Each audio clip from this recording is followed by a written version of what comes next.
Bonjour à tous, mesdames et messieurs. Soyez les bienvenus dans Instant Vérité. Vous êtes dans Matin Bonheur. Alors, deux camps se disputent le trône du royaume baoulé. D'un côté, la partie royale, avec à sa tête la reine actuelle des Baoulés, Sa Majesté Nana Akua Boni II, intronisée le 31 août 2017 selon les us et coutumes en la matière. De l'autre, son fils aîné et certains chefs traditionnels. Depuis des mois, ils demandent à la reine de renoncer à son trône. Une contestation qui a conduit à une cérémonie d'abdication interrompue en mars dernier, relayée par la presse nationale.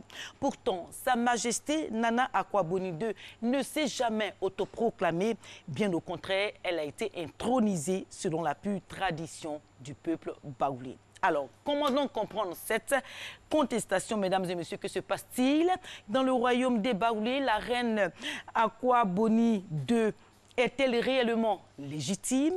À qui revient le trône des Baoulés? À Sa Majesté Nana Akua Boni II ou à son fils aîné qui le réclame? Alors, pour le savoir, nous recevons aujourd'hui à Instant Vérité Louis Abonois, l'ancien porte-parole du comité d'organisation des obsèques de Sa Majesté Nana Atoum III. Alors, Louis Abonois, bonjour. Bonjour. Bienvenue à Instant Vérité. Alors, depuis des mois, Sa Majesté Nana Akua Boni II, la reine actuelle du peuple baoulé, est contestée. Et elle a été visée récemment par une procédure d'abdication. Alors, dites-nous ce qui se passe exactement dans le royaume des Baoulés. Bon, d'abord, c'est le royaume baoulé. Et puis ensuite, le roi défunt s'appelait Sa Majesté Nana Anoublé III. Pas Atumblé III, Anoublé III. Anoublé III. Alors, et il ne se passe rien du tout dans le royaume baoulé, tout simplement parce que nous avons une reine, avec un nom de règne, Sa Majesté Nana Akua Boni II. Elle a donc été intronisée le 31 août 2017, selon donc les us et coutumes du pays baoulé. Et les rumeurs de destitution dont vous faites cas ne sont pas fondées, parce que tout simplement, en pays baoulé, on ne destitue pas un chef, encore moins une reine. D'accord. Monsieur Louis Abonois, alors, nous avons l'information selon laquelle Sa Majesté Nana Akua Boni II devait être remplacée par son fils aîné. Qu'en est-il exactement? Peut-être que cette information a été relayée dans la presse. Oui, peut-être que son fils, à un moment donné, ou actuellement, ça dépend, souhaite être roi, souhaite être couronné à la place de sa maman. Ben, bon, c'est un souhait, c'est un vœu pieux, mais en pays baoulé, ça ne se fait pas comme ça. Vous savez qu'on est sur le trône après toute une procédure qui commence dès le décès de celui qui occupe le trône. D'accord. Donc, voilà. En pays baoulé, ça ne se fait pas comme ça. Donc, la succession ne se fait pas comme ça. Elle se fait comment, la succession en pays baoulé? Voilà. Dès que le roi ou la reine qui est sur le trône décède, et on annonce qu'il a mal aux pieds, pour ouvrir une période qui est baptisée période d'accueil. Cette période, c'est donc à préparer pour les préparatifs des obsèques. Et durant cette période, il y a un responsable. Et c'est ce responsable-là, s'il n'a pas commis d'erreur, de faute gravissime du point de vue des us et coutumes, qui donc est appelé à être couronné plus tard.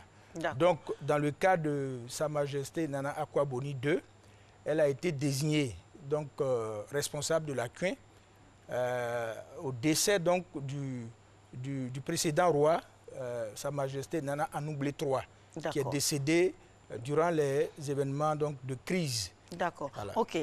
Alors, donc après,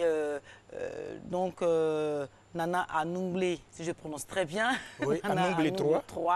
C'est Sa Majesté Nana Akua Boni II. Oui. Alors, vous avez dit que la succession en pays baoulé se fait selon les us et coutumes après une période de d'accueil. D'accord. Bien. Oui. Mais nous avons des informations selon lesquelles le peuple baoulé est une société matrilinéaire. Alors, donc quand on dit société matrilinéaire, ça veut dire que la lignée de succession est donc matrilinéaire et vient de la femme. Oui, donc, alors, qu'est-ce que cela veut dire exactement? Est-ce que ça existe réellement? Oui, oui, ça existe, sauf quelques exceptions, parce que vous savez que c'est l'exception qui confirme la règle, et en pays baoulé, c'est aussi de mise. En général, on hérite du côté de sa maman. Alors, mais quand on dit on hérite, il faut bien comprendre les choses. On a droit à l'héritage. En pays baoulé, l'héritage ne se partage pas. On a droit à l'héritage ne signifie pas qu'on est donc désigné d'avance pour occuper le trône. Bien. Il y a une nuance à faire. Voilà. On va faire une autre nuance. Oui. Est-ce que quand on dit que la lignée de succession vient de la femme, est-ce que c'est la femme elle-même qui hérite ou bien c'est sa descendance? La femme est détentrice du trône pour la communauté. Et vous ne pouvez être sur le trône que par rapport à donc, cette lignée-là. Mais ça commence sur elle-même. Souvenez-vous que le pays baoulé a été conduit en Côte d'Ivoire par donc, Sa Majesté Nana Ablapoku. Et ce débat-là a eu lieu au Ghana. Lorsque il s'agissait d'occuper à un moment donné le trône des Ashanti, donc, il y a eu opposition entre la princesse Ablapoku et un autre prince. Et ceux-là, ceux qui n'étaient pas d'accord qu'une femme donc, monte sur le trône, s'opposaient à Ablapoku. Et Ablapoku est venu en Côte d'Ivoire, n'est-ce pas, avec 39 principautés. Et à la traversée donc, de la Comoé, le pays baoulé a entériné, n'est-ce pas, qu'une femme puisse être couronnée reine. Alors, on va revenir à notre sujet du jour. Oui. Alors, donc, la reine, comme vous l'avez si bien dit, c'est la lignée de Ablapoku, c'est cela. Oui. Alors, la question que j'ai posée tantôt, vous n'avez pas répondu. Je repose la question autrement. Oui. Est-ce que la femme hérite elle-même ou bien c'est sa descendance qui hérite? C'est la question que j'ai posée. La femme hérite elle-même. Elle hérite elle-même? Et sa descendance hérite. Alors, dans ce que nous savons, c'est que la femme n'hérite pas. Elle n'hérite pas. Ça commence à partir de sa descendance. Voilà. Je suis en train de vous dire oui. que la femme elle-même hérite. Nous avons 2 reines déjà.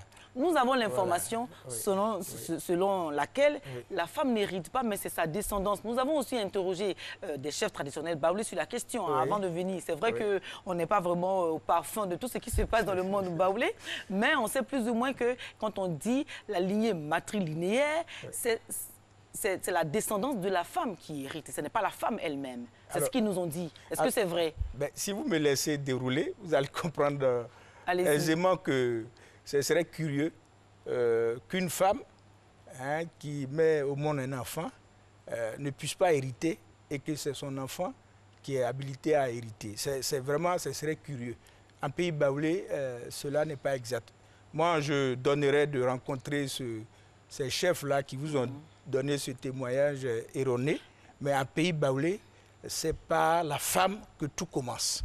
Parce que le baoulé considère que le sang noble vient donc de la femme, parce qu'on est sûr que la femme a porté son enfant durant 9 mois. Oui. Donc le baoulé considère que c'est comme ça qu'on peut préserver l'héritage. Maintenant, si dans la lignée, une femme est appelée à venir au trône, elle peut dire, pour des raisons qui lui sont propres, qu'elle ne souhaite pas être sur le trône. Moi, je vous prends au mot. Voilà. Depuis la reine Ablapoku, ça fait déjà des siècles. Aujourd'hui, c'est comme Nana, Sa Majesté Akwaboni II. Oui. Voilà. Combien de femmes? 2 femmes. Oui, elle est la 3e reine. Elle est la 3e reine. Oui. Et ça fait le... la 13e dans l'ordre de succession la 13e dans l'ordre de souverains sur le trône. Autrement dit, ce sont les hommes qui ont régné depuis. Non. Voilà. Ça commençait par les femmes. Par 2 femmes, oui. Et après ces 2 femmes, il y a eu donc 10 hommes oui. et il y a actuellement une troisième femme. Alors, donc la tout reine a Pokou commencé que vous évoquiez par tout une à femme. l'heure, Oui. le règne de la reine de Pokou, c'est seulement que peut-être c'était circonstanciel. Elle a conduit un peuple pour fuir la guerre, pour venir en Côte d'Ivoire. Elle a quitté le Ghana pour venir en Côte d'Ivoire. Donc cette royauté-là qui lui a été donnée a été de façon circonstancielle parce qu'elle a sauvé un peuple de la guerre. Voilà. Mais bon, je voudrais que vous puissiez peut-être nous donner le temps d'expliquer. Allez-y, expliquez. Je vous dis simplement que ce débat a eu lieu il y a 400 ans. Hein, ça a commencé au Ghana actuel et il y a donc un groupe qui s'oppose à ce qu'une femme monte sur le trône. Ceux-là sont restés au Ghana. Et ceux qui ont accepté que les femmes montent sur le trône sont venus en Côte d'Ivoire. Il y en a 39. Il y a 39 principautés. Avec la colonisation, ces principautés sont aujourd'hui les cantons. Donc, autrement dit, la femme hérite. S'il vous plaît. Alors, donc, ces 39 principautés-là, après la traversée donc, de la Komoué, après le sacrifice donc, de l'enfant d'Ablapoku, ceux-là ont consenti, ont entériné qu'une femme puisse être couronnée. Et donc, Ablapoku a été la première reine. Après elle, il y a eu donc Akwaboni I, qui a régné près de 30 ans. Bien. Et Ablapoku, elle est la fondatrice du royaume. Alors comment pouvez-vous comprendre qu'une femme fonde son royaume, mais elle n'est pas digne d'être sur le trône et que c'est son enfant qui pourrait être monté sur le trône? Alors on va faire beaucoup plus simple. Oui. Prenons le cas d'espèce, selon la tradition baoulé. Après la mort du défunt de Nana à Noumlé III, qui devait hériter du roi? On ne le connaît pas d'avance. Je vous dis, on connaît les héritiers d'une lignée. Ce n'est pas comme en Grande-Bretagne ou ailleurs où celui qui vient sur le trône est numéroté d'avance. Vous dites deux choses en même temps qui... Mais laissez-moi vous expliquer. Être dans la lignée ne vous destine pas d'avance à occuper le trône. Il y a beaucoup de conditions à respecter. Quand vous êtes dans la lignée, vous avez droit à l'héritage. L'héritage, sont les terres, l'héritage sont les plantations et autres. Mais celui qui occupe le trône, pour gérer cet héritage pour la communauté, d'abord pour la famille et pour la communauté, on ne le connaît pas d'avance. D'abord, quand le roi est décédé, on dit qu'il a mal au pied, on se donne le temps de préparer ses obsèques. C'est ce qu'on appelle la cuin. Une fois on est prêt, on vient annoncer qu'il avait mal au pied, on l'a conduit à l'hôpital. Malheureusement, il est décédé. Alors, attendez. Oui. Et puis, on ouvre les obsèques. Toute cette période a un responsable. C'est le responsable de la cuin. Et après donc l'ensevelissement du roi ou de la reine, on revient poser des questions à certains dignitaires pour savoir si celui qui était responsable de la cuin n'a pas fait de faute du point de vue des coutumes. C'est seulement après ça qu'on l'intronise. Celle qui est là actuellement, Sa Majesté Nana Akwaboni II, de son nom de naissance, s'appelait Nga Tanou Monique. Ok. Alors, voilà. On va revenir à cela. Elle s'appelle Akwaboni II. Donc, Akwaboni II, la reine actuelle, était au centre justement d'une cérémonie d'abdication en mars 2019. Ça, au moins, vous le reconnaissez. Non, quand vous dites cérémonie d'abdication, ça voudrait dire qu'elle avait décidé de transmettre le trône. C'est ce qu'elle a décidé? Non, pas du tout. C'est ce qu'elle a décidé. Mais elle est vivante, vous pouvez aller à Sakassou l'interroger. Non, mais s'il vous plaît, la presse ne peut pas, ou les personnes que nous avons interrogées ne peuvent pas nous dire des choses qui sont fausses quand même. En mars 2019, récemment, la reine des Baoulés était au centre d'une cérémonie d'abdication. Mais elle devait être remplacée par son fils. Elle devait être remplacée. Est-ce vrai qu'elle aurait momentanément renoncé à son trône? Je vous dis qu'elle est présente à Sakassou en ce moment. Vous pouvez aller l'interroger. Elle est sur le trône. Donc, je refute le terme abdication. Peut-être qu'on a tenté de la destituer, mais c'est peine perdue. Est-ce qu'il y a-t-il des volontés, s'il vous plaît, y a-t-il des volontés qui ne veulent pas que la reine actuelle cède son trône à son fils? Non. Y a-t-il des personnes qui ne veulent pas Personne ne peut influencer donc, un souverain dans cette décision. Alors, si manifestement le fils veut prendre le trône de sa mère, qu'est-ce qu'on fait dans ce cas-là? Oui, mais ça n'existe pas en pays baoulé. À pays baoulé, on ne prétend pas. Lorsque vous prétendez déjà, vous êtes éliminé d'avance. Moi-même, je suis donc d'une lignée de chefs. Je suis de la tribu Faafoué Bungé Et je sais comment les choses se passent. Je vous raconte. Non, on n'a pas vraiment le temps de refaire l'histoire. Voilà. Alors, y a-t-il des récupérations politiques dans cette affaire de trône du pays baoulé? Bon, certainement que ceux que vous avez interrogés et qui sont peut-être derrière des masques pourront dire, s'il vous plaît, ce qui les motive. Mais sinon, en pays baoulé, la femme est vénérée et quand elle est reine, elle est sacrée. S'il vous plaît, est-ce qu'il y a des récupérations politiques dans cette affaire qui secoue le pays baoulé? Alors, je suis en train d'arriver. Pour qu'un enfant dresse le couteau dans le ventre de sa maman, c'est que véritablement, il a une motivation colossale. Donc, le jour où vous le rencontrez, il pourra vous dire qu'est-ce qui le motive. Mais cet enfant, il se trouve qu'il est le premier fils de Nana Akua Boni II. Ça ne lui donne aucun droit en pays baoulé. Aucun droit. Pour être roi ou reine, je vous dis, il y a deux éléments clés. Non, s'il vous plaît, d'abord, il faut être intronisé. Oui. Ensuite, il faut recevoir l'allégeance des 39 principautés.